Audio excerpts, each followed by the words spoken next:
এই জমিতে প্রচুর পরিমাণে ধানের চারা আছে, আর এই চারাগুলো কিন্তু এখান থেকে উঠায় নিয়ে যাওয়ার পরে বিভিন্ন জমিতে বিভিন্ন জায়গাতে জাস্ট রোপণ করে দিবে, আর সেখান থেকে মূলত ধান হবে। সেটাই আমরা জাস্ট সিদ্ধ করে শুকানোর পরে মিল থেকে পিষে আসার পরে চাউল করে খাই আর কি, ভাত। আর দেখেন এই মেশিনটা কিন্তু অনেক বেশি প্রয়োজন, বিশেষ করে ধান লাগানোর সময়, যেহেতু কাদা করার অনেক বেশি প্রয়োজন।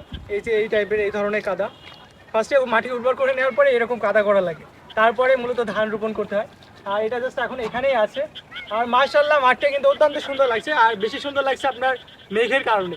মনে হচ্ছে যেন কিছুক্ষণ পরে বৃষ্টি হবে প্রচুর আকারে। আর আমি জাস্ট ছাদটা নিয়ে আসছি, বলা যায় না কখন বৃষ্টি হতে পারে। আর সব বাচ্চারা দেখলাম যে চিলি যে ঘুড়িগুলো আছে, তো সেইগুলো সব আকাশে উড়াইতেছে, যেহেতু বাতাসও বইতেছে। আর মাশাআল্লাহ অনেক বেশি সুন্দর দেখেন, মুক্ত আকাশে আর নিচে আমি জাস্ট বৃষ্টিতে ভিজতেছি, যদিও 2-1 ফুট করে পানি পড়তেছে, তারপরে কিন্তু অনেক বেশি ভালো লাগছে, জাস্ট ফিল করতেছে আর কি, অনেক বেশি ভালো লাগছে। দীর্ঘ অনেক দিন পরে এত পরিমাণ গরম পড়ছে, তারপরে আজকে মূলত বৃষ্টিটা হচ্ছে, যেটা অনেক বেশি ভালো লাগছে।